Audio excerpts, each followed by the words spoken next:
Atos capítulo 16, a partir do verso 1, diz assim, falando a respeito de um momento da narrativa da história de Paulo com as missões, ele diz assim: chegou a Derbe e depois a Listra, onde vivia um discípulo chamado Timóteo. Sua mãe era uma judia convertida e seu pai era grego. Os irmãos de Listra e Icônio davam bom testemunho dele. Paulo, querendo levá-lo na viagem, circuncidou-o por causa dos judeus que viviam naquela região, pois todos sabiam que seu pai era grego.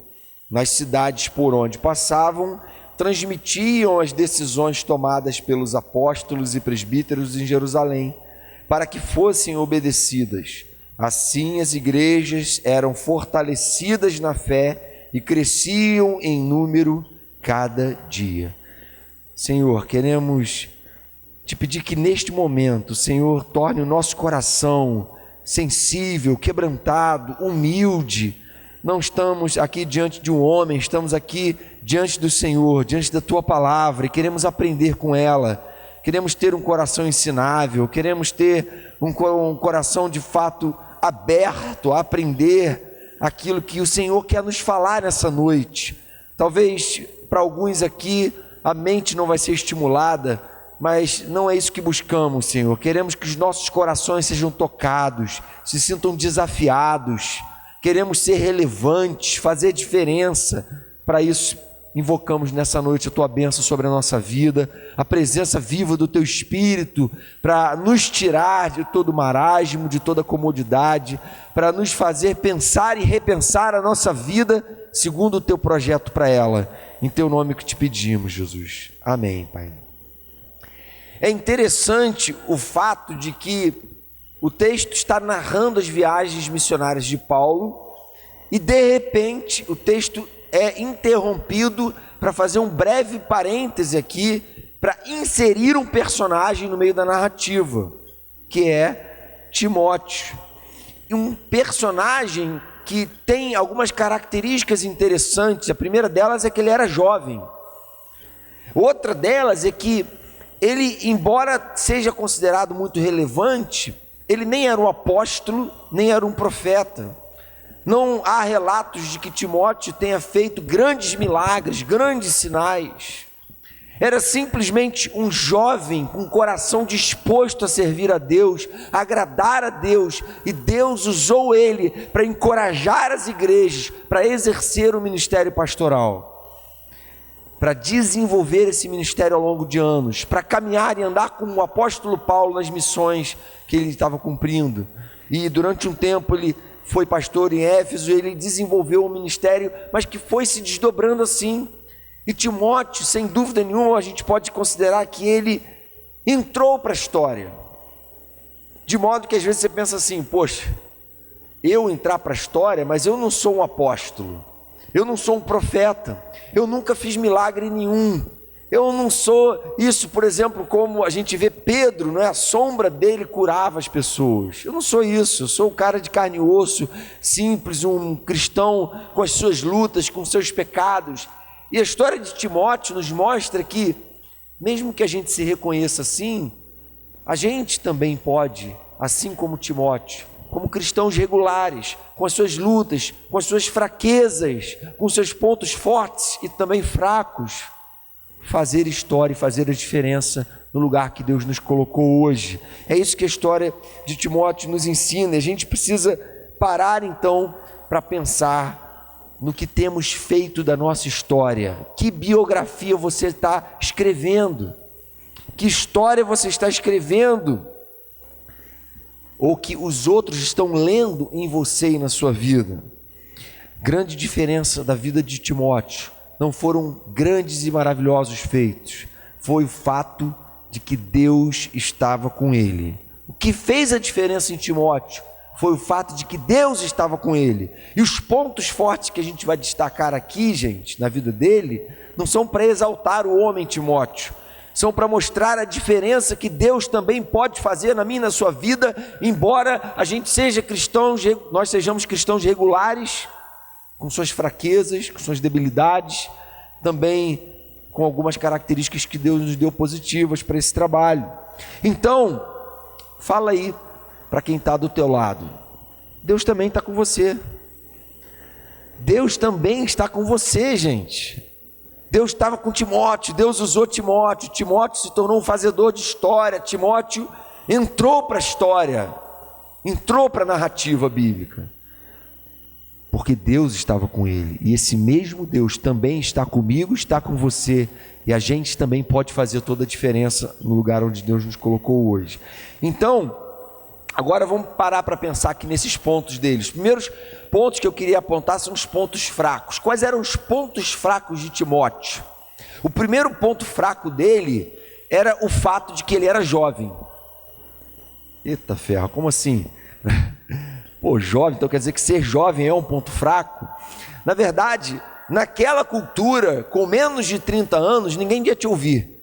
Você não podia se tornar um rabi com menos de 30 anos.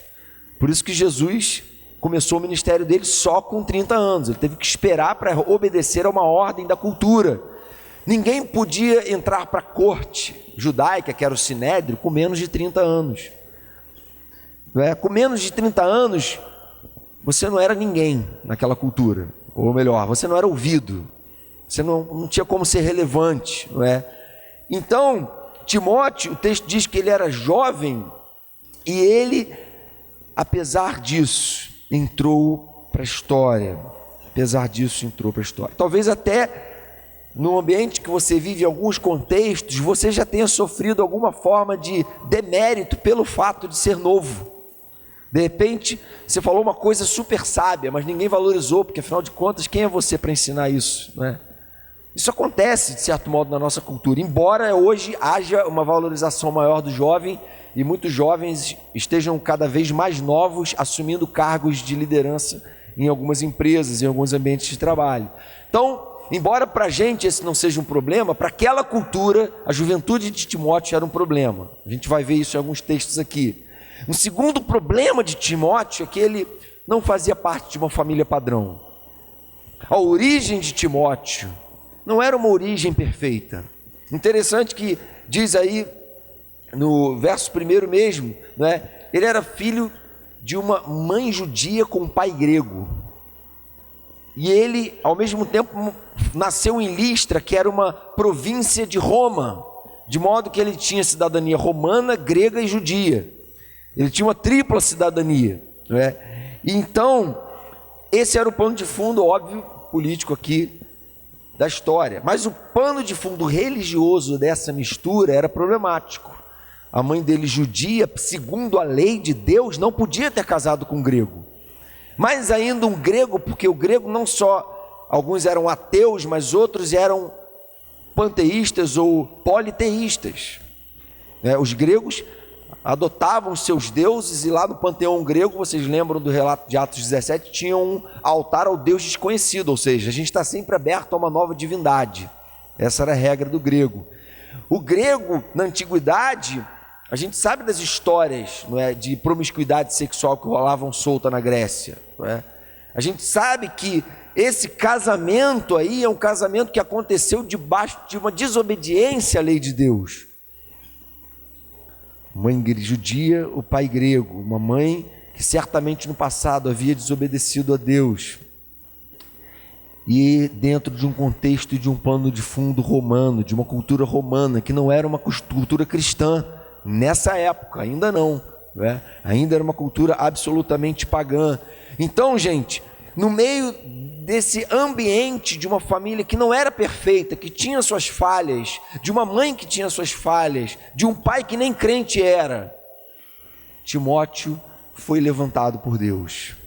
Esse era um ponto fraco que não atrapalhou o cumprimento da sua missão. Um outro ponto fraco, aí sim, da característica dele mesmo, interna, é que ele era acanhado e inseguro.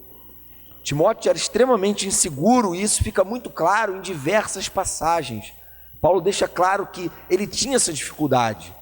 Interessante que Paulo se envolveu afetivamente com Timóteo, tinha um carinho enorme por ele, e ele fica o tempo todo tentando levantar a moral de Timóteo e tentando defender que as igrejas respeitassem a autoridade dele, embora ele fosse novo e tivesse suas fraquezas e fosse tímido. Olha o que ele diz em 2 Timóteo 1:6: torno a lembrar-lhe que mantenha viva a chama do dom de Deus que está em você, mediante a imposição das minhas mãos. Pois Deus não nos deu espírito de covardia, mas de poder, de amor e de equilíbrio. Timóteo, Deus nos deu espírito de poder. Timóteo, lembre-se, mantenha viva a chama de Deus, o dom de Deus que há em você, porque nós impusemos as mãos sobre você, você está autorizado espiritualmente. Você tem que se ver assim, Timóteo. Você tem que se apossar daquilo que Deus está querendo fazer na sua vida. Às vezes, você pode reconhecer esse mesmo ponto fraco em você. Você fala assim: poxa, eu queria tanto ser usado por Deus, mas eu não tenho muito jeito não. Eu sou muito inibido, ou então eu tenho certas travas em mim que me fazem ficar travado e não conseguir pregar o evangelho, não conseguir ser relevante, não conseguir fazer diferença. Mas Deus usa também, e isso pode te consolar nessa noite, pessoas tímidas, e usa poderosamente. Aí em 1 Timóteo 4,12, aquele texto conhecido, Timóteo, ninguém despreze você pelo fato de você ser jovem. 2 versículos à frente, Paulo diz assim: não negligencie o dom que lhe foi dado por mensagem profética com imposição de mãos dos presbíteros. Timóteo, o problema não é só fora de você não é preconceito só das pessoas da igreja não. O problema primeiro está no teu coração. Você tem que tomar cuidado para você não negligenciar o dom de Deus que há em você, porque muitas vezes você pode deixar de entrar para a história, de ser relevante, de fazer diferença, porque você está fazendo pouco caso dos dons que Deus te deu, porque você não tem oferecido esses dons a Deus e dito: Senhor, eu estou aqui para ser usado pelo Senhor, eu quero ser usado pelo Senhor. É isso que Paulo está falando. Timóteo, não faça isso, não negligencie, não faça pouco caso, ofereça-se a Deus com ousadia, porque Deus não nos deu espírito de covardia, mas de poder. 2 Timóteo 1,8, Paulo falando para Timóteo agora numa segunda carta: não se envergonhe de testemunhar do Senhor, nem de mim, que sou prisioneiro dele, mas suporte comigo os meus sofrimentos pelo Evangelho, segundo o poder de Deus. Timóteo, não se envergonhe de testemunhar do Senhor e de mim. Assuma essa postura. Em outro momento, quando Paulo envia Timóteo a Corinto para uma missão, ele envia uma recomendação à igreja de Corinto, dizendo assim: se Timóteo for, tomem providências para que ele não tenha nada que temer enquanto estiver com vocês, pois ele trabalha na obra do Senhor, assim como eu. Portanto, ninguém o despreze, ajudem-no a prosseguir viagem em paz. Então, por que eu estou citando essas passagens? Porque a gente pode se identificar com Timóteo nas suas fraquezas, e a gente pode também, gente, entrar para a história do povo de Deus como ele entrou. Tem 2 cartas, 2 volumes do Novo Testamento, dos 27 volumes, são escritas a ele, não é? O livro de história mais amplo e abrangente, de registro histórico que tem no Novo Testamento, é o livro de Atos, e está lá uma passagem deixando clara a importância desse personagem e a diferença que ele fez acompanhando Paulo nas viagens missionárias, e consolando as igrejas e sendo usado por Deus ali. Isso tem que gritar no meu e no seu ouvido a seguinte mensagem: isso é para você também. Para de se esconder atrás da sua timidez, das suas fraquezas, das suas falhas, quem sabe até do seu pecado mesmo, para dizer assim: isso não é para mim não. Porque segundo Paulo está falando aqui, isso é covardia. Deus não nos deu espírito de covardia. Deus quer nos usar com trepidez. Mas é claro, gente, Deus quer nos usar apesar das nossas fraquezas, mas Ele quer também fazer a gente descobrir os pontos fortes que Ele mesmo nos deu, as qualidades, os dons que Ele nos deu. E Ele quer nos levar a tomar atitudes positivas. Quais são os pontos fortes de Timóteo? pelos quais Deus usou ele. Primeiro ponto forte na vida dele é que ele era um discípulo. O texto começa assim: chegou a Listra, onde vivia um discípulo chamado Timóteo. Quem era o tal do Timóteo, segundo o relato do histórico? Um discípulo. Quem é o Jonatas? O que esse cara faz? Como é que ele vive? Olha, pelo que eu conheço do Jonatas, ele é um discípulo. O resto eu não sei, mas eu sei que ele é um discípulo. O que Deus pensa? O que a sociedade pensa? O que um historiador bíblico pensaria da sua vida hoje? Ele pararia para pensar e falar: olha, esse tal aí fulano, ele é um discípulo. Deus não quer usar, gente, cristãos arrolados como membros de igrejas. Ele quer usar discípulos. Deus não precisa de mais gente no hall de membros das igrejas. Não precisa de mais gente cadastrados nos computadores das igrejas. Ele não precisa desses números. Ele precisa de discípulos, de imitadores, de pessoas que deixaram tudo para seguir a Ele, de pessoas que estão dispostas a deixar tudo para imitá-lo, de pessoas que estão dispostas a abrir mão, muitas vezes, de facilidades do pecado e do mundo, para viverem uma vida de imitação dele, de pessoas que não estão se curvando diante dos ídolos do nosso tempo. Por isso, todo mundo que olha para essas pessoas diz: é um discípulo. São discípulos. E é isso que a gente tem que querer mais do que tudo na nossa vida. Não queira que ninguém pense em você e lembre de você assim: caramba, essa pessoa ele é membro lá da Oceânica. Cara, não interessa de onde você é membro. As pessoas têm que falar assim: caramba, esse cara leva Deus a sério. Ele encara Jesus como estilo de vida. Jesus para ele é o mestre. Os valores que Jesus viveu e encarnou, ele também procura viver e encarnar. As igrejas estão cheias de membros, mas nem todos são discípulos. Não foi isso que Jesus falou? No meio de vocês vai ter sempre joio também, nem todo mundo é trigo. Não tentem arrancar o joio está ali, uma erva daninha, não é, que faz mal para o trigo, mas não tentem arrancar ela. No último dia vai vir o Senhor da seara e vai separar o joio do trigo. Fazedores de histórias são esse trigo, são aqueles que não são conhecidos simplesmente como membros da igreja, são discípulos e imitadores de Jesus. Timóteo, no verso 2, diz que todo mundo de Listra e Icônio, os irmãos de lá, davam bom testemunho dele.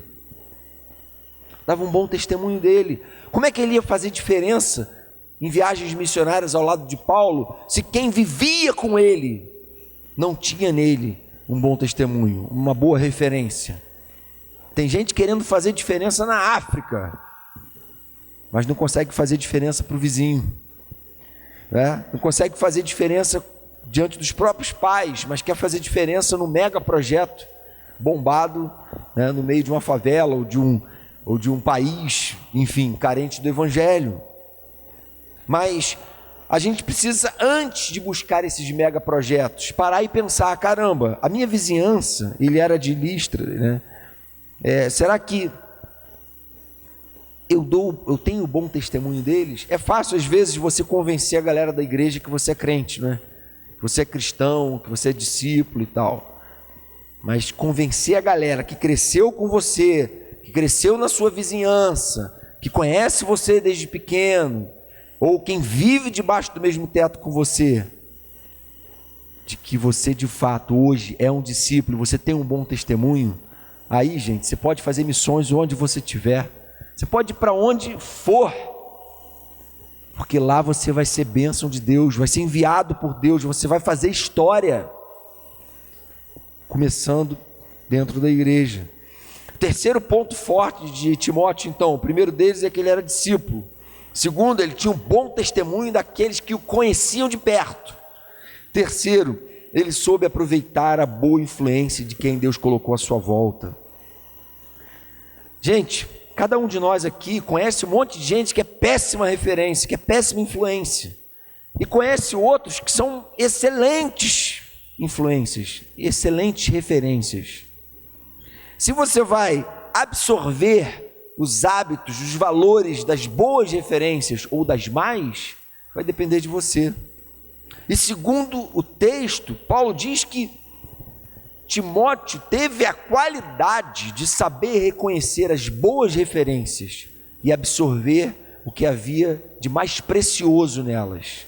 2 Timóteo 1, verso 5 diz assim: recordo-me da sua fé não fingida, que primeiro habitou em sua avó Lóide e em sua mãe Eunice. Estou convencido de que também habita em você.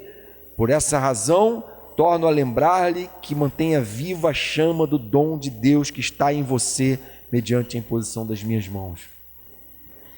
Timóteo, que bom que você, jovem, teve sabedoria e discernimento para olhar para sua avó, para sua mãe e falar: eu quero ser assim também.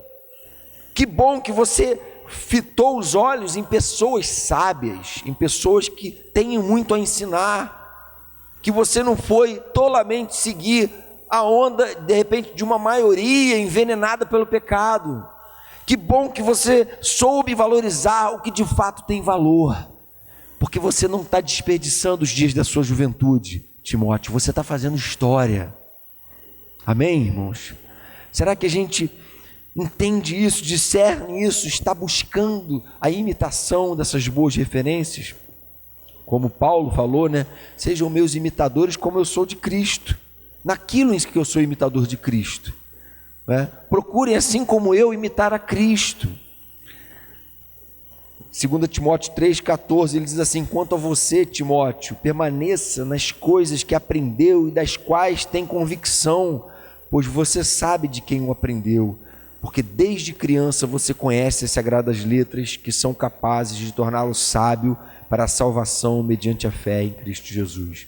Desde criança, o coração de Timóteo já estava inclinado às coisas de Deus, às sagradas letras, e ele aprendeu desde cedo a valorizar isso. Então, valorize as boas referências, esteja perto de gente que te influencia bem, né, que vai te dar conselhos bíblicos e sábios, de fato. Procure essas pessoas, valorize a presença delas.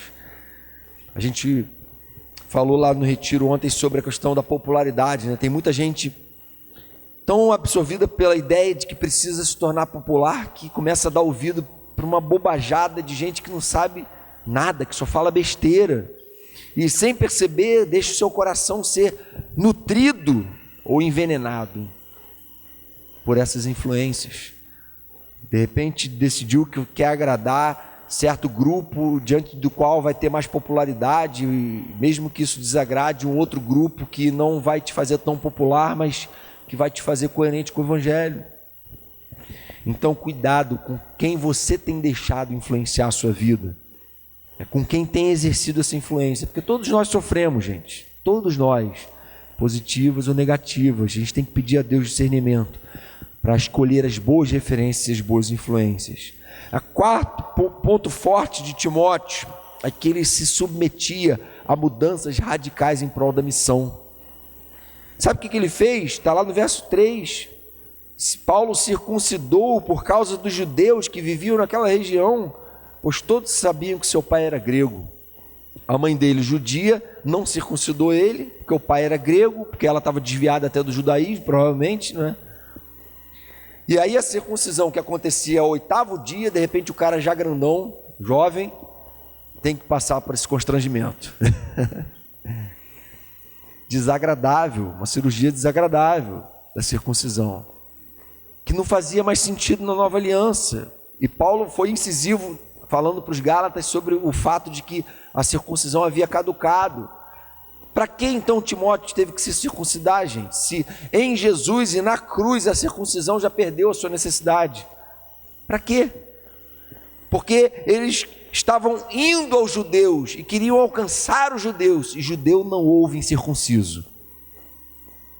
Judeu não ouve incircunciso. Timóteo, então, irmãos, se circuncida, se dispõe e se submete a passar por uma mudança radical, porque ele queria ver gente se convertendo, porque ele tinha uma missão em foco, porque ele estava focado nessa missão e ele estava disposto a sacrificar, de repente, a vontade dele e questões até secundárias pelo principal, que era o cumprimento da missão. E às vezes a gente fica achando que é vítima por ter que sacrificar coisas muito pequenas, para a gente, por exemplo, estar aqui sábado à noite, para a gente estar na célula durante a semana, para de repente trazer amigos, levar amigos para a célula. Poxa, mas isso exigiria muito de mim, né? Mas essa preocupação e esse zelo evangelístico levou Timóteo a adotar mudanças radicais, e deve nos levar também, gente. Mudanças radicais de atitude, mudanças radicais de comportamento, mudanças radicais de forma de perceber aqueles que são o alvo da missão de Deus para a nossa vida, que vão nos fazer mudar naquilo que pode ser mudado, que não afeta a essência do Evangelho. Deus quer nos mudar e nos preparar para o cumprimento dessa missão, para que a gente faça história também. Em quarto lugar, gente, em quinto lugar, por isso mesmo, Timóteo era o cara que Paulo queria ter ao seu lado fazendo história. Timóteo era o cara, por quê? Porque ele tinha também esses pontos fortes. Ele não fez grandes milagres, não fez grandes sinais, ele não era profeta, não era apóstolo, ele era um jovem que se dispôs a missões e que se tornou um pastor de igreja local, um cristão regular como eu e você, mas que entrou para a história, gente, entende? Porque simplesmente o seu coração ardia com as coisas de Deus e fez ele ser usado apesar da timidez dele. Verso 3 diz isso: Paulo querendo levá-lo na viagem. Diz o texto que a partir dali então, na segunda e terceira viagem de Paulo, Timóteo já acompanhou ele. Filipenses 2:22, Paulo diz assim: vocês sabem que Timóteo foi aprovado porque serviu comigo no trabalho do evangelho como um filho ao lado de seu pai. Era assim que Paulo via Timóteo, como um filho. Por quê? Porque Paulo via nele um coração realmente zeloso, temente a Deus, apaixonado pelo evangelho, disposto a aprender o caminho da missão. Você está disposto a aprender o caminho da missão também? Deus quer olhar para você hoje e dizer: olha, eu quero também que você faça história, eu quero também que você comece a caminhar esse trilho aí. 1 Timóteo 1:2, Paulo diz a Timóteo, meu verdadeiro filho na fé. 2 Timóteo 1:2, a Timóteo, meu amado filho. 2 Timóteo 2:1, portanto você, meu filho, fortifique-se na graça. Por que que o grande apóstolo Paulo vê em Timóteo um filho amado e tem tanto carinho por ele e glorifica tanto a Deus pela vida de Timóteo? Porque ele era um cara cheio de fraquezas, jovem, mas cheio de temor a Deus, cheio de paixão pelo evangelho, e Deus quer que a gente também aprenda a valorizar as mesmas coisas que Timóteo valorizou. Duas aplicações aqui.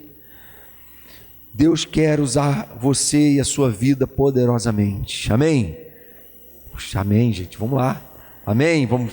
Deus quer usar você e sua vida poderosamente, amém? Começa assim, né?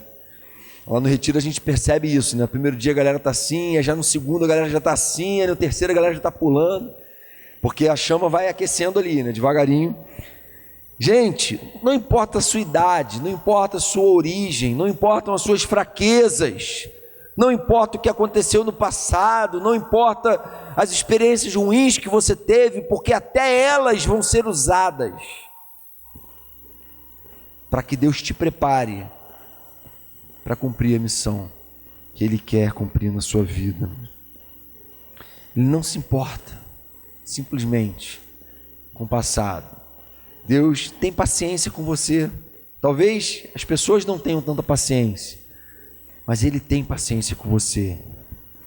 E se você acha que caiu na desesperança de Deus, a história de Timóteo está mostrando para nós que você não caiu na desesperança de Deus, porque Timóteo não era alguém super líder, só era um jovem temente a Deus e zeloso. Segunda aplicação, para que Deus te use, Ele quer que você busque a Ele, busque agir como discípulo dEle todos os dias. Procure agir como discípulo dEle. Que você aprenda a valorizar o ambiente santo em que Ele colocou você hoje. E que você esteja disposto a certos sacrifícios. Não existe, gente, paixão pelo Evangelho sem negação de si mesmo, sem sacrifícios. Veja bem, sacrifício na antiga aliança tinha um sentido de substituição, não é? De você sacrificar para que Deus então te perdoasse. Na nova aliança não é esse o sentido de sacrifício. O sacrifício já foi cumprido por Jesus na cruz. Então a gente fala de sacrifício no sentido de negar a si mesmo, tomar a sua cruz e seguir ao Senhor. O que está emperrando sua vida espiritual, gente? A gente sabe que nem todo mundo está bem. Só de olhar nos olhos de alguns, não daqui não, mas vivendo no dia a dia, a gente percebe que tem gente que está arrastando corrente, que ainda está preso a certos pecados. Tem gente que está vivendo muito aquém do que Deus chamou para viver. Tem gente que está desanimado com as coisas de Deus. Tem gente que está com a fé arrefecida, esfriada. Tem gente que perdeu a paixão. Mas Deus quer restaurar essa paixão no nosso coração, amém? Quer restaurar isso. E não tem outro jeito não, gente. Lá na antiga aliança, o fogo ardia continuamente sobre o altar, porque os sacerdotes iam lá todo dia colocar lenha para que manter aquele fogo aceso. Não adianta que o fogo do Espírito não vai arder no seu coração se você não estiver buscando a Deus, se você não estiver participando, orando, clamando, lendo a palavra, se alimentando das coisas de Deus, se você não estiver buscando a Ele de toda a tua alma, de todo o teu coração, com todas as suas forças, você vai esfriar e vai viver uma vida espiritual capenga, infrutífera, irrelevante. E você vai, diferente de Timóteo, desperdiçar os dias preciosos da sua juventude com prazeres transitórios, passageiros, que não vão te trazer recompensa nenhuma, senão um vazio e uma frustração e uma sensação de distância de Deus. Mas uma vida de obediência a Deus, de santidade, de entrega, pelo contrário, gente, energiza a gente, faz a gente ficar alegre quando era para a gente teoricamente estar triste, humanamente falando, faz a gente ficar cheio de vida quando a gente tem um monte de motivo para entrar em depressão. Mas só experimenta isso quem está buscando de todo o coração, com todo o entendimento, com todas as forças. Vamos orar ao Senhor, feche seus olhos. Queria pedir que a galera do louvor venha aqui para frente.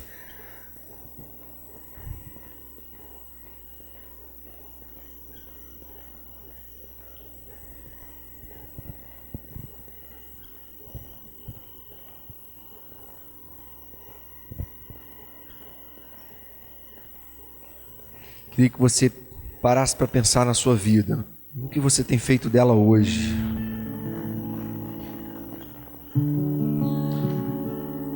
Será que tem correntes penduradas aí? Será que você está enredado num comportamento, num hábito errado, que só está sugando as forças da tua fé, que só está minando o seu relacionamento com Deus, que só está te trazendo tristeza e peso, de modo que ao invés do culto ser um momento de celebração e alegria, é o momento de você se deparar com o seu próprio erro, se entristecer, de modo que ao invés de você parar para pensar na sua vida como uma vida que tem feito diferença, que tem feito história, que tem entrado para a história do povo de Deus, você reconhece que não tem sido assim. Você tem deixado o brilho do Senhor se apagar no seu coração. Teu rosto não tem mais resplandecido a beleza do Evangelho, a luz do Senhor. Você tem saudade de de uma vida completamente dedicada ao Senhor, de uma vida completamente entregue, rendida, obediente, cheia de temor a Deus, cheia de paixão pelo Evangelho.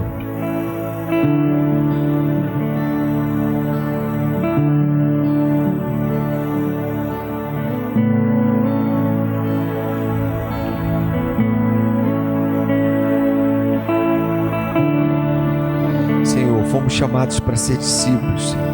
Fomos chamados para fazer volume, não fomos chamados para esquentar bancos de igreja, fomos chamados para uma missão, para viver imitando o Senhor, para viver segundo o teu caráter, segundo aquilo que o Senhor encarnou, segundo o teu Evangelho. E essa vida, Senhor, ela é apaixonante. Essa vida, Senhor, ela transborda em nossos corações. Ela é uma força poderosa e motivadora dentro daqueles que têm te buscado de todo o coração, com todas as forças, com todo o entendimento. Nós também queremos viver impelidos por essa força, Senhor. Queremos viver incendiados pelo Teu Espírito. Por isso queremos pedir que o fogo do Teu Espírito venha queimar no nosso coração toda impureza, todo pecado. Que o Teu Espírito nos dê convicção de pecado, arrependimento, nos dê liberdade, porque onde o Espírito do Senhor está, aí há liberdade. Se somos santuário do Espírito Santo, não podemos viver em pecado e arrastando correntes do pecado. Queremos viver uma vida de pureza, de dedicação e de consagração ao Senhor, porque sabemos que é impossível nos entregarmos e nos lançarmos essa busca e não fazermos história no nosso tempo, assim como Timóteo, Senhor. Talvez o Senhor não tenha nos chamado a fazer grandes milagres, coisas estrondosas, mas certamente o Senhor nos chamou a ser Teus imitadores, Teus discípulos. Renova, Senhor, o coração de cada um aqui, renova a fé no Senhor, renova a sede de caminhar contigo, de se embriagar pela Tua palavra, de se encher do Teu Espírito todos os dias. Senhor, queremos que essa alegria do Teu Espírito transborde todo dia em nosso coração. Queremos ouvir o apóstolo Paulo dizendo: alegre-se no Senhor. Outra vez digo, alegre-se no Senhor. Queremos deixar que essa alegria não só contagie a todos que vivem conosco, mas também, Senhor, seja contagiosa aqui dentro, nesse ministério que o Senhor tem levantado para alcançar a sua geração. Faz assim conosco, Senhor. Seja engrandecido e exaltado em nossas vidas. Eu que te pedimos em Teu nome, Jesus. Amém.